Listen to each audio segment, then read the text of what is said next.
I just want to say please never give up on your dreams. चाहे situation कितनी भी खराब क्यों ना हो, एक छोटी सी होप अपने अंदर हमेशा जिंदा रखना. I have survived things alone और मैं उससे कई ज़्यादा स्ट्रॉन्ग होकर बाहर निकल कर आई हूँ. और हाँ, कभी भी अपने आप को अप्रिशिएट करना मत भूलना.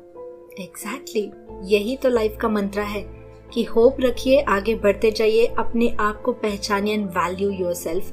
और यही आज के सक्सेस स्टोरी का पूरा लास्ट का कंक्लूजन मैंने आपको सुनाया. ये सक्सेस स्टोरी मनीषा श्रीवास्तव जी ने भेजी है and I am going to share that with you. Few months ago college में मेरे प्लेसमेंट स्टार्ट हो गए थे. मेरा कॉलेज वडोदरा में है और मैं रहती थी बिहार में. तो बिहार से मेरे कॉलेज जाने के लिए 2.5 days का टाइम लगता है. और जब प्लेसमेंट स्टार्ट हो गए तो कॉलेज में उनकी फेवरेट कंपनी आ गई जहाँ पे उन्हें हमेशा से जॉब करना था, बट इतने शॉर्ट नोटिस पे वो वडोदरा से बिहार नहीं पहुँच सकती थी. ये ट्रैवल की स्टोरी नहीं है, ठीक है, जॉब मिलने की स्टोरी है.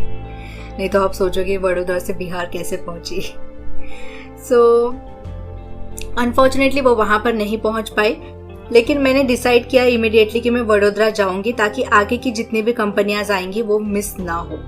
वहाँ जाने के बाद सब लोग ने मुझसे यही कहा कि तुझे होना चाहिए था यहाँ पर, वो लोग तुझे आराम से ले लेते, क्योंकि वो सब जानते थे कि मनीषा में वो पोटेंशियल है. फिर दूसरी कंपनीज आई, मैंने हर एक कंपनी में अप्लाई किया बट कुछ भी नहीं हुआ. I was getting depressed. मुझे कहीं पे कुछ भी रास्ता नहीं दिख रहा था. सब कुछ डेड एंड था, बंद था. रोज मेरी होप टूट जाती थी, लेकिन अगली सुबह में फिर से एक नई होप के साथ उठती थी. कंपनीज आती थी तो मेल्स को प्रेफर करती थी या फिर ज़्यादा पहले किसी को एक्सपीरियंस है थोड़े छोटे मोटे काम का, उन लोगों को प्रेफर करती थी. I was searching for a job here and there. College ख़त्म हो चुका था. ये कॉलेज के एंड की बात थी, तो कॉलेज ख़त्म हो चुका था. सारे इनके जो रूममेट्स थे वो अपने अपने घर चले गए थे और मनीषा वहाँ पर अकेली थी. और उन्होंने अपने पेरेंट्स को बताया भी नहीं था कि मैं जॉब के लिए यहाँ पर वेट कर रही हूँ, अकेले वेट कर रही हूँ. And all this situation it was becoming really very suffocating for her, क्योंकि जब कोई उम्मीद दिखती है तो उसके पीछे जाना बहुत ईजी हो जाता है, but when you see nothing तब उसके पीछे जाना बहुत ज़्यादा करेज लगता है, बहुत ज़्यादा हिम्मत लगती है. एंड उसके ऊपर से भी अगर आप अकेले इन सारी चीज़ों में डील कर रहे हो, वेरी डिफिकल्ट. बट जिन लोगों में जिद होती है ना, वो ये करके दिखाते हैं. जिन लोगों में खुद को इम्प्रूव करने की, प्रूव करने की डिज़ायर होती है, वो कुछ भी हासिल कर सकते हैं. अगर उसमें हम डाउट्स लेकर आते हैं बीच में तो फिर नहीं हो पाता. अब मनीषा ने डिसाइड कर लिया था कि जब मुझे जॉब मिल जाएगा मैं तभी घर जाऊंगी. That was a brave and very strong step Manisha. तो आफ्टर 2 months आई डिसाइडेड कि मैं अहमदाबाद शिफ्ट हो जाऊंगी जॉब सर्च करने के लिए. जब भी मैं वहां पर जाकर कोई भी जॉब पोस्टिंग देखती तो मैं तुरंत इंटरव्यू देने के लिए चली जाती, but somehow things were not working out. Ahmedabad में जिस पीजी में वो रह रहे थे पेइंग गेस्ट की तरह, तो वहां पर भी सारे जो लोग थे वो जॉब करने वाले ही लोग थे. और वो मनीषा से कहते कि तू इतनी दूर क्यों आई है जॉब ढूंढने के लिए. एक तो बिहार से वडोदरा ऑलरेडी दूर है, वडोदरा से now she is in Ahmedabad just to search for a job. तो ये सारी चीज़ें, सिचुएशन जो है और भी ज़्यादा नेगेटिव हो रही थी. लोगों की बातों से और भी ज़्यादा नेगेटिव फील हो रहा था. ऐसी सिचुएशन में इट्स बेस्ट कि आप लोगों की बातों को अंदर ना आने दो. मैं जो power of your subconscious mind ये बुक पढ़ रही हूँ डॉक्टर जोसेफ मर्फी की, एंड उसमें भी यही सारी बातें लिखी गई है. And that book is really very awesome. मैं उसे धीरे धीरे पढ़ रही हूँ, I am enjoying it, letting it sink inside me. तो जब मेरा हो जाएगा पूरा तो I'll definitely share it with you.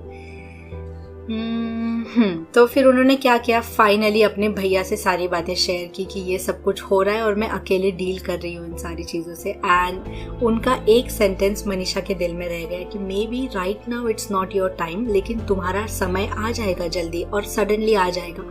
और ये बात उनके मन में बैठ गई. तो अगले दिन से जब भी वो नेगेटिव फील करते थे या जब भी उनका सिलेक्शन नहीं होता था, she used to remind this to herself कि अपना टाइम आएगा, काइंड ऑफ. तो पता है, जब if you are with right people, if you are talking to the right people, तो उनके जो सेंटेंस होते हैं ना, वो मैजिकली आपके मूड को, आपकी थिंकिंग को, आपके माइंडसेट को चेंज कर देते हैं. Just one single sentence can also help other people. मतलब अभी रिसेंटली कल ही मैंने किसी से बात की, कुछ एक चीज़ थी जो मुझे थोड़ी सी परेशान कर रही थी.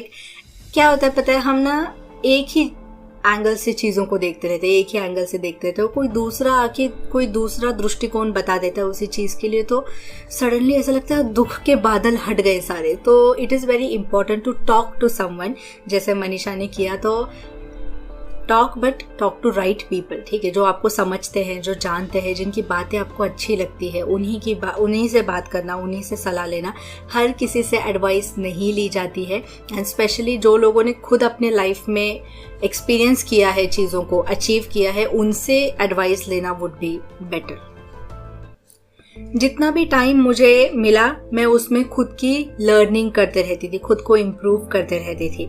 I heard in your video कि जो चाहिए उसके लिए पहले उसके काबिल बनो, उससे related actions low. Yes, and that's the thing I did.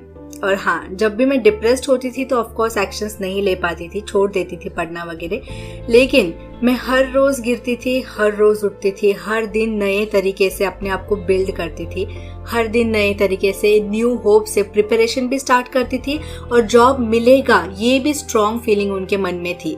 ऐसे नहीं कि अब नहीं हो रहा है तो मैं चली ही जाऊंगी। ऑफ कोर्स जब हम खराब सिचुएशन में होते हैं ना, दुख तो होता है, दुख होना अलग बात है, हार मान जाना अलग बात है। मुझे अगर कुछ चोट लगी है मान लीजिए, तो मुझे दुख तो होगा ही, बट मैं अगर ऐसे सोचूंगी मैं कभी ठीक हो ही नहीं सकती इस चोट से, वो हार मान जाना होगा।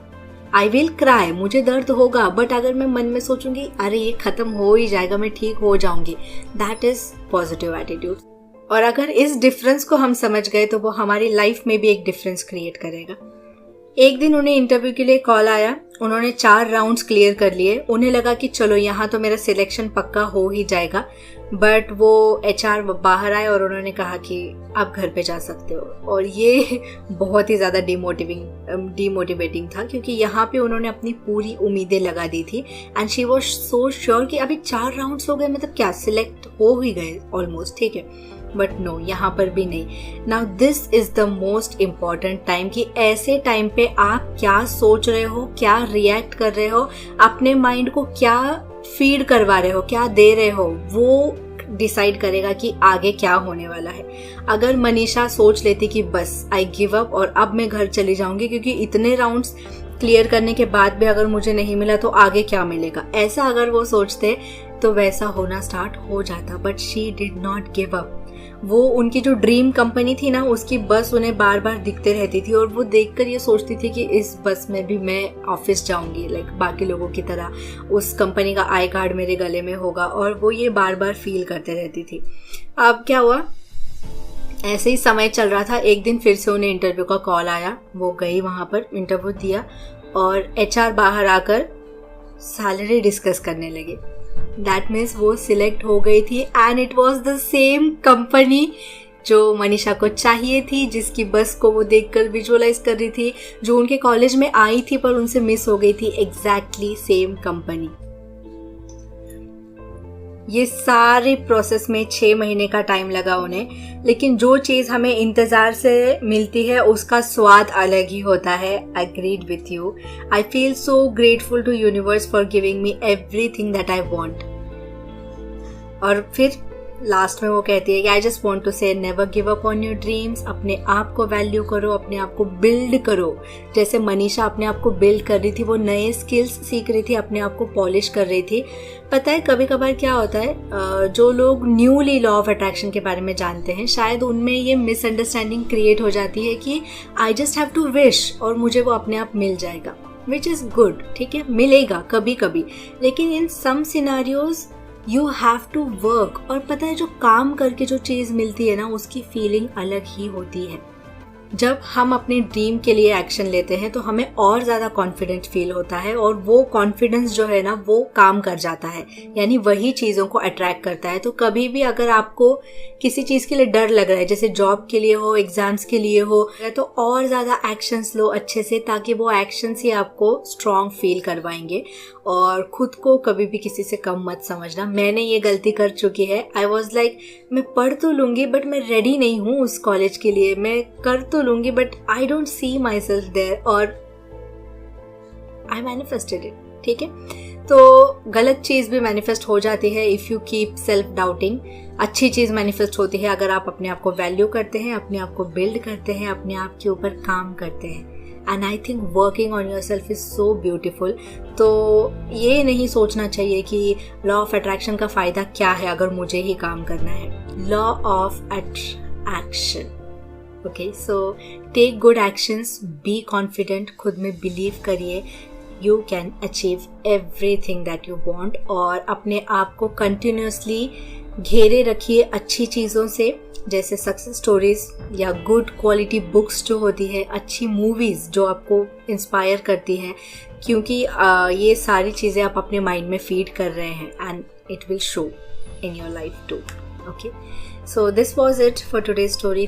थैंक यू सो मच मुझे देखने के लिए, सुनने के लिए, समझने के लिए। Thank you so much Manisha for sending this awesome success story.